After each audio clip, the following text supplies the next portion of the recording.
Voilà, mesdames et messieurs, bonjour, KTC 13 Télévision, toujours au chevet d'actualité. Bonjour, bonsoir à vous, comme nous avons toujours l'habitude de vous demander de vous abonner massivement dans cette chaîne KTC 13, car vous ne serez jamais dessus. Mesdames, messieurs, l'actualité dominante, c'est la prestation de serment de ces nouveaux juges au niveau de la Cour constitutionnelle. Et je vous rappelle bien que depuis le 17 juillet 2020, par l'ordonnance numéro 20/08, le président de la République démocratique du Congo, Félix Antoine Tshisekedi Tshilombo, avait procédé à une nomination de nouveaux juges Oyo Bako, sala équipe complète la Katia Cour constitutionnelle. Alors, vous savez bien, message Wana président a nommé depuis le 17, 4 mois après, et le président a vu qu'il faut équiper ça là complète, et puis il faut que le train marche. Alors, il a jugé bon, 4 mois après, à instruire le président de chambre, plus le Premier ministre, dans la disposition pour organiser cérémonie à investiture d'un nouveau juge, c'est-à-dire prestation et à serment. Alors, ce qui s'est passé, c'est quoi? Le président et deux chambres ont refusé, ils ont boycotté d'organiser cette cérémonie sous prétexte que le président Félix a fait une violation flagrante, c'est-à-dire a violé la disposition impérative de la Constitution, et l'article 10 de la loi organique. Mais ils ont bloqué la machine, ils n'avaient pas voulu organiser la prestation de serment. Alors, le président de la République étant garant de la nation, le magistrat suprême, il a instruit à ce que Eleka qui est le 21, au moment où il n'a pas eu du peuple, il y a eu une représentativité, il y a la population, c'est-à-dire qui la majorité populaire et Salaki, et puis il y a eu le vice-président et le Sénat, Badi Bangetela, et quelques, c'est-à-dire l'équipe était au complet, et le président a pris acte. Alors, nous sommes ici sur le terrain, nous sommes à Kinshasa. Notre mission est pour que la 54e réunion, c'est-à-dire Conseil des ministres et Salama. Mais le président Félix a jugé bon que ça ne se passe pas aujourd'hui. Lélo, il va s'adresser à la population. Et que va-t-il dire? Est-ce qu'il va procéder à la dissolution? Parce que le président n'a pas le pouvoir de dissoudre le Parlement. Il n'a que le pouvoir de dissoudre l'Assemblée nationale plutôt. C'est-à-dire, totalement, c'est bien. Le président a le pouvoir de dissoudre le Parlement, mais il a le droit de dissoudre l'Assemblée nationale. Mais est-ce que l'adresse, il y a président de la République, Lélo? Parce qu'à l'objet, c'est une 4e réunion, il y a le conseil des ministres exaté. À Lélo, à l'objet, il va parler. Alors, que va-t-il dire? Est-ce qu'il va dissoudre l'Assemblée nationale? Est-ce qu'il va procéder à la démission du Premier ministre ou pas? La raison pour laquelle nous sommes venus recueillir quelques avis de la population. Que pense-t-il ou que pense la population à propos de l'affaire? Alors, tout le monde, alors, le président de la République a adresse la population. Nous, en tant que peuple congolais, on a président à Loba. Bon, on a Loba à dissoudre le Parlement. Pour crise de l'équipe Makassi entre le gouvernement et le Parlement, à dissoudre le Parlement pour voter les députés à Sika, pour dans la majorité, pour attendre ça bien, pour boire bien. À vous dire le Parlement dans quelle disposition? Mais il crise sur la case. Entre gouvernement et le Parlement. Le président a garant. Une crise persistante. Le président est garant de la nation. Mais il y a des conditions préalables quand même. Mais il y a des consultations, il y a des présidents en chambre, il y a Parlement et puis Premier ministre. Bon, ça va être président la consulter dans le cas. Makamunyo soit le président. Le match Nyoso n'est pas président. Donc, Bissolo il va dissoudre le Parlement. Si on va dissoudre le Parlement, il y a suspendre le Premier ministre. A démissionné. Comment Malachi, le nom fallait que c'est la 54e Conseil des ministres, mais le président de la République, Félix Tshisekedi Tshilombo, a sursoir à lobby vu Makambo les cas qui le 21 na président serment, il y a eu absence, il y a 3 personnalités voilà. Tout ça alors bon, les noms fait loba la population a sur soir a beaucoup ça pour conseil des ministres. Alors, émission ezali population ezozela nini na message du président de la République lelo. Nous bino boko zela. Na joue pas en tant que membre IDPS, mais en tant que peuple congolais. Le peuple congolais, d'accord. Boko zela ni na message ya lelo ya président de la République. Merci, monsieur le journaliste.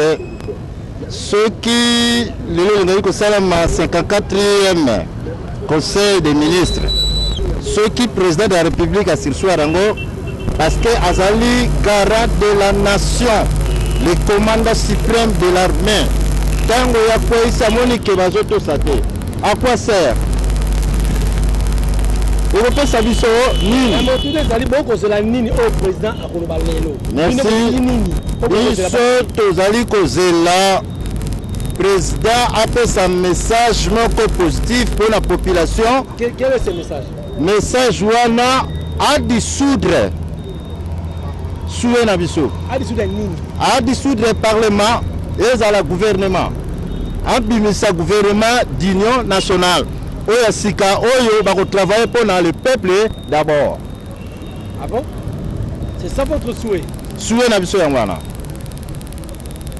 Tout ce qui va na merci. La disposition nini Félix pour dissoudre l'Assemblée nationale? Bon, vu que selon notre constitution ezolo baboye. Tango président a pesi ndingisa ke ba autorité nyonso bakutana. To sangana biso nyonso liboke poto tonga mboka to vendre sa justice. Mais bino botele meliango. Est-ce que vous avez dit que l'eau tombe la mboka sa justice? Mais la justice est jouir relève.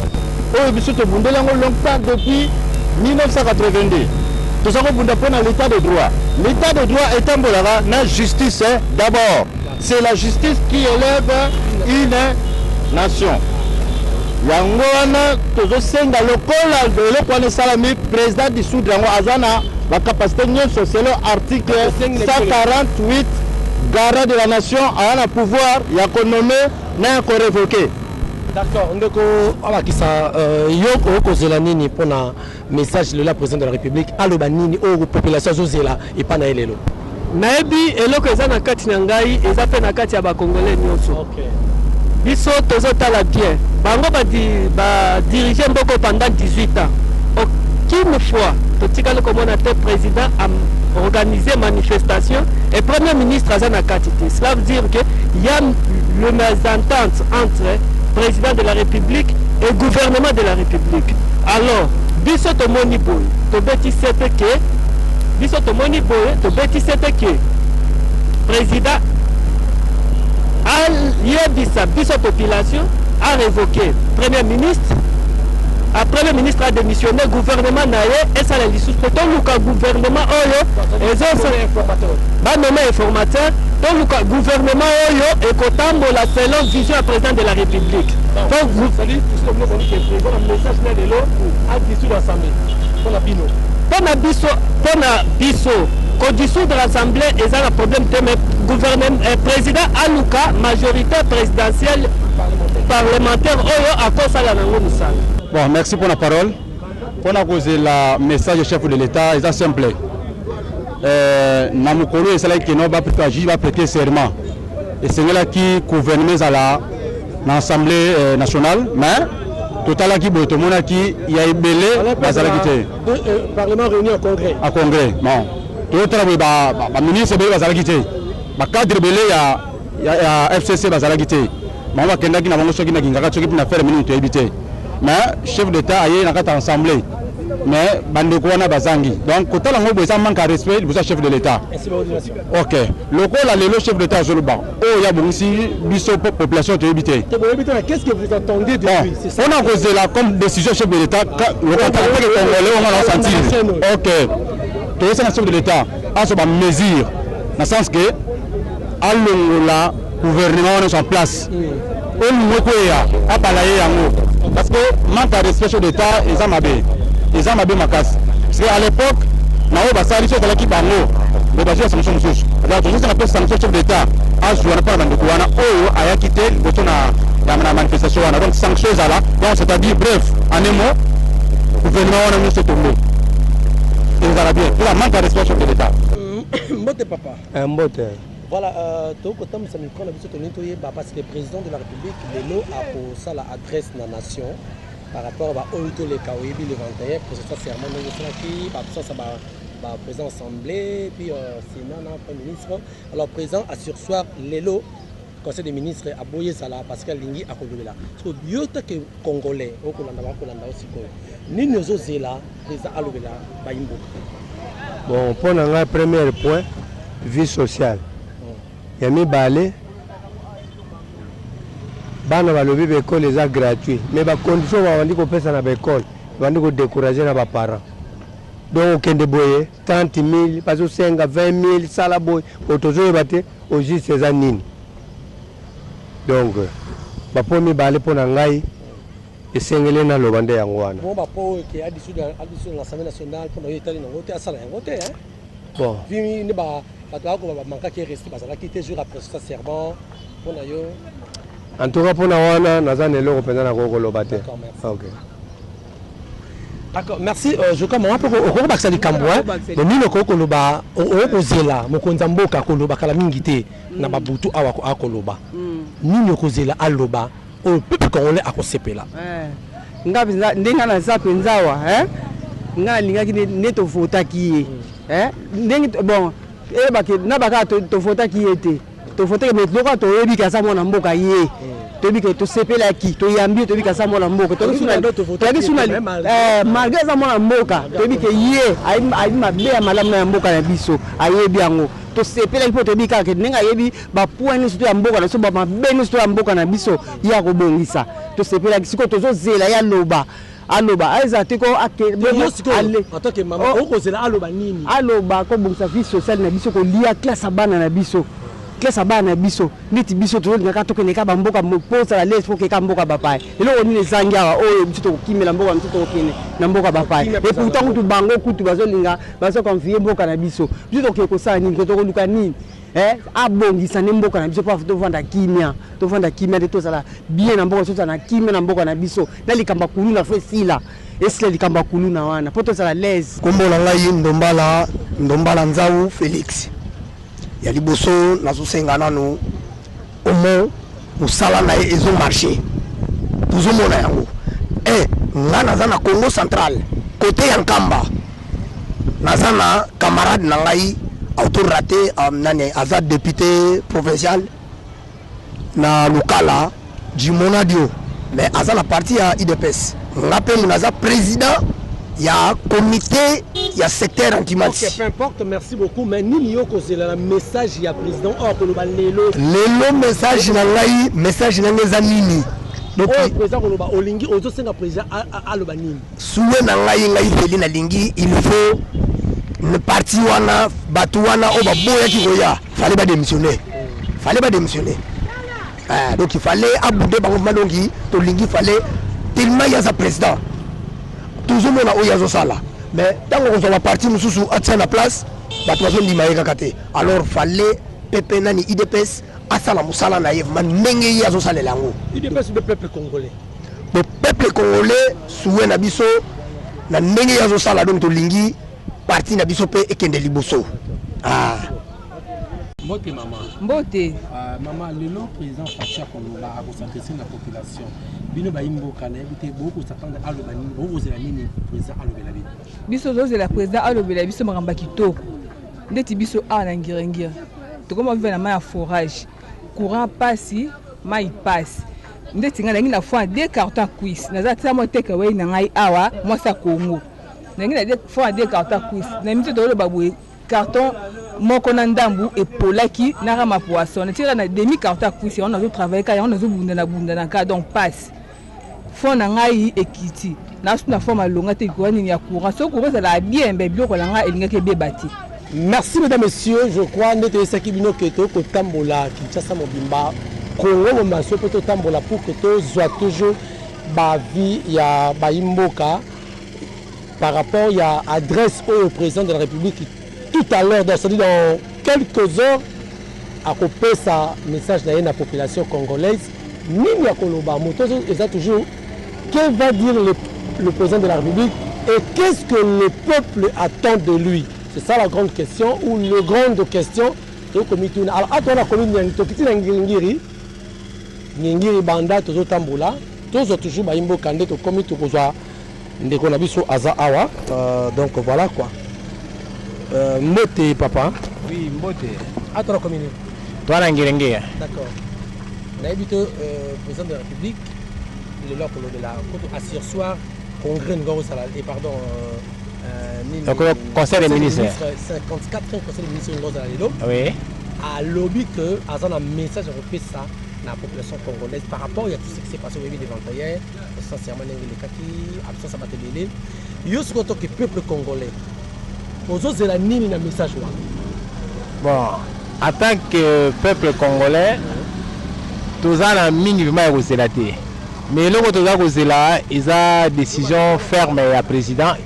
En tant qu'autorité, il faut avoir une décision où le peuple congolais a cause de pénalango. C'est-à-dire, il y a un numéro 1 en Mboka.